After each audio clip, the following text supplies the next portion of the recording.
2024 Lok Sabha assembly ఎన్నికలు ఆంధ్రప్రదేశ్లో జరగబోతున్నాయి. మరి ఆంధ్రప్రదేశ్లో జరగబోయే ఈ ఎన్నికలకు సంబంధించి ఈరోజు కాంగ్రెస్ హైకమాండ్ ఆంధ్రప్రదేశ్ చెందిన నేతలందరినీ పిలిపించి మాట్లాడటం జరిగింది. మరి పార్టీని ఎలా ముందుకు తీసుకువెళ్ళాలి, ఎలాంటి స్ట్రాటజీతో ముందుకు వెళ్ళాలని ఈ సమావేశంలో మాజీ కేంద్ర మంత్రి ఎంఎం పల్లంరాజు పాల్గొన్నారు. పల్లంరాజు గారు మనతో ఉన్నారు. పల్లంరాజు గారు, ఈరోజు జరిగిన కీలక సమావేశంలో ప్రధానంగా ఏ అంశాలు చర్చకు వచ్చాయి? ఇవాళ కాంగ్రెస్ అధ్యక్షులు మల్లికార్జున్ ఖర్గే గారితో, తర్వాత రాహుల్ గాంధీ గారితో, వేణుగోపాల్ గారితో, కాంగ్రెస్ సీనియర్ నేతలందరూ కూడా ఇవాళ మీటింగ్ జరిగింది. తెలంగాణ విజయం సాధించిన తర్వాత ఆంధ్రప్రదేశ్లో కూడా చాలా ఉత్సాహం కాంగ్రెస్ క్యాడర్లోని, కాంగ్రెస్ ఓటర్లోని కూడా వచ్చింది. అయితే ఈ ఉత్సాహాన్ని ఏ విధంగా మనం గ్రాఫ్ పెంచాలి, ఏ విధంగా విజయావకాశాలకి మరి ఏ దిశలో ఏ విధంగా వర్క్ చేయాలనేది డిస్కస్ చేయడానికే ఇవాళ మీటింగ్ పిలిచారు. అయితే చాలా ఇంటెన్స్గా డిస్కషన్ జరిగింది. 2 గంటల్లో సుమారు అందరూ కూడా సజెషన్స్ ఇవ్వడం జరిగింది. చాలా ముఖ్యమైన అంశాలు ఆంధ్రప్రదేశ్లో ఉన్నాయి. ముఖ్యంగా ఆంధ్రప్రదేశ్ రీఆర్గనైజేషన్ యాక్ట్లో ఏవైతే ప్రామిసెస్ చేశారో అవన్నీ కూడా బీజేపీ హయాంలో, తర్వాత ఆంధ్రప్రదేశ్లో ఉన్న 2 రీజనల్ గవర్నమెంట్స్లో కూడా ఇంప్లిమెంటేషన్ చేయలేకపోయారు. కేవలం కాంగ్రెస్ పార్టీ ఒక్కటే ఇవన్నీ కూడా సంపూర్ణంగా మేము ఇంప్లిమెంట్ చేస్తామనే హామీ ఇచ్చింది. కేవలం కాంగ్రెస్ పార్టీ ఒక్కటే. ఇవాళ ఈనాటికి పోలవరం ప్రాజెక్ట్ కంప్లీట్ అవ్వాల్సింది, అది అవ్వలేదు. స్పెషల్ కేటగిరీ స్టేటస్ సాధించలేదు. అలాగే ఏవైతే రీఆర్గనైజేషన్ ప్యాకేజ్లో ఆంధ్రప్రదేశ్కి ప్రామిస్ చేశారో అవి 2 రీజనల్ పార్టీస్ కూడా సాధించలేకపోయాయి. అయితే ఇటువంటి తరుణంలో కాంగ్రెస్ పార్టీ ఒక్కటే హామీ ఇస్తుంది. అలాగే ఇవాళ ఆంధ్రప్రదేశ్కి ఒక ఎసెట్ అయిన విశాఖపట్నం స్టీల్ ప్లాంట్ని డిస్ఇన్వెస్ట్మెంట్ చేయడానికి ప్రయత్నం చేస్తున్నారు. ఇటువంటి అన్యాయాలు కాంగ్రెస్ పార్టీకి ఆంధ్రప్రదేశ్కి జరుగుతూ ఉంటే ఈ స్థానిక రీజనల్ పార్టీస్ అన్నీ కూడా ఏమీ కిక్కురుమనలేకపోతున్నాయి. కాంగ్రెస్ పార్టీ ఒక్కటే తెలుస్తుంది. ఈ సందేశంతో మేము మా ప్రజల్లోకి వెళ్ళబోతున్నాం. అయితే చాలామంది పార్టీ వెళ్ళిన వాళ్ళు కూడా కాంగ్రెస్ పార్టీ వైపు ఆతృత చూపిస్తారు తిరిగి రావడానికి.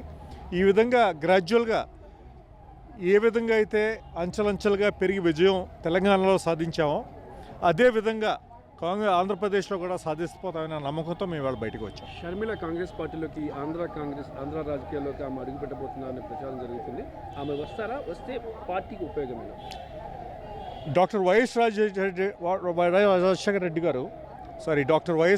రెడ్డి గారు ఒక కాంగ్రెస్ ముఖ్యమంత్రిగా ఈనాడు ఆంధ్ర ప్రజల హృదయాల్లో ఒక బలమైన స్థానాన్ని ఆయన చేపట్టుకున్నారు.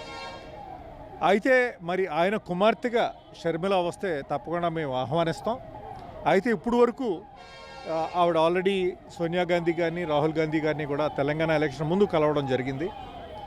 అయితే అలాంటి ఆవిడ వస్తే తప్పకుండా కాంగ్రెస్కి బలోపేతం జరుగుతుంది రాష్ట్రంలో అనే నమ్మకం కూడా మాకుంది. ఎందుకంటే ఏదైతే good will doctor Rajasekhara Reddy గారితో ఉందో అది ఆవిడ ద్వారా కూడా మేము ప్రొజెక్ట్ చేయగలుగుతాం. అయితే మరి అది ఏ స్థాయిలో ఉందో నేను చెప్పలేను, కానీ తప్పకుండా ఆవిడ వస్తే బలోపేతం జరుగుతుంది. ఆంధ్రప్రదేశ్లో కాంగ్రెస్ పార్టీ ఒంటరిగానే పోటీ చేయబోతుందా, లేదంటే అలయన్స్ ఎవరితో ఉంటారా, లేకపోతే ఇంకా పొత్తులకు సంబంధించి ఈరోజు సమావేశంలో ఏదైనా చర్చ వచ్చిందా? అంటే ఆల్రెడీ ఇండియా అలయన్స్లో కమ్యూనిస్ట్ పార్టీలు ఉన్నాయి కనుక తప్పకుండా కమ్యూనిస్ట్ పార్టీస్తో మేము అలయన్స్ పెట్టుకుంటాం. అదే కాకుండా మరి కాంగ్రెస్ పార్టీ జాతీయ స్థాయిలో అలైన్ అవుదామని ఏదైనా రీజనల్ పార్టీ ముందుకు వస్తే తప్పకుండా మేము ఆహ్వానిస్తాం.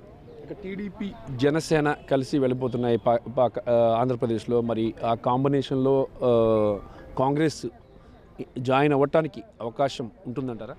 అది మరి నా స్థాయిలో చెప్పేది కాదు. అది ఇంకా పై స్థాయిలో ఒకవేళ అటువంటి మూవ్ ఏమన్నా ఉంటే అది పై స్థాయిలో చేయవలసిన చర్చ. అది అవతల వైపు నుంచి కూడా ఆ ఆసక్తి వాళ్ళకు ఉంటే తప్పకుండా అదొక బలమైన కాంబినేషన్ అవుతుంది. కాంగ్రెస్లో చూసుకున్నట్టుగైతే ప్రధానంగా మీరు అభ్యర్థుల ఎంపిక ఒకటి, అలాగే లిస్ట్ రిలీజ్ చేయడం అనేది ఎప్పుడు జాప్యం జరుగుతుంది. తెలంగాణ ఎలక్షన్స్లో కూడా లాస్ట్ మినిట్ వరకు అభ్యర్థుల ఎంపికలో చాలా జాప్యం జరిగింది.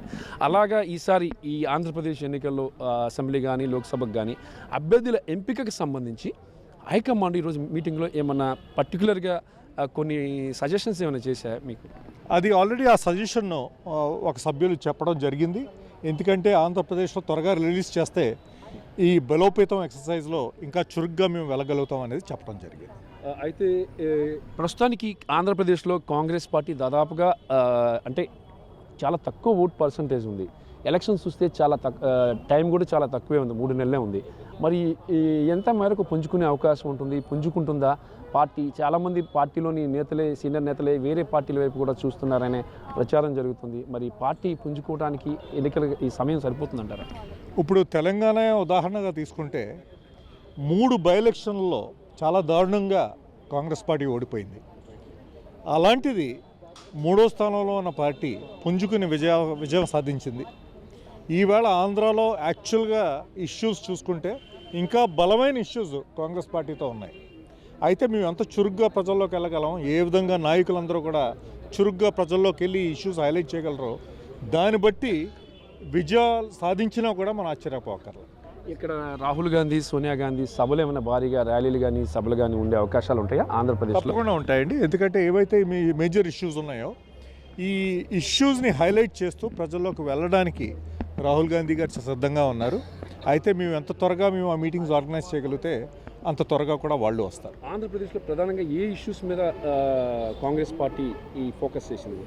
ముఖ్యంగా ఏపీ రీఆర్గనైజేషన్ యాక్ట్లో ప్రామిస్ చేసిన స్పెషల్ కేటగిరీ స్టేటస్ కానీ మిగతా ప్యాకేజ్ అంశాలు కానీ ఈ 2 ప్రభుత్వాలు, ఆంధ్రప్రదేశ్లో వచ్చిన 2 ప్రభుత్వాలు కూడా కంప్లీట్గా నెగ్లెక్ట్ చేసాయి.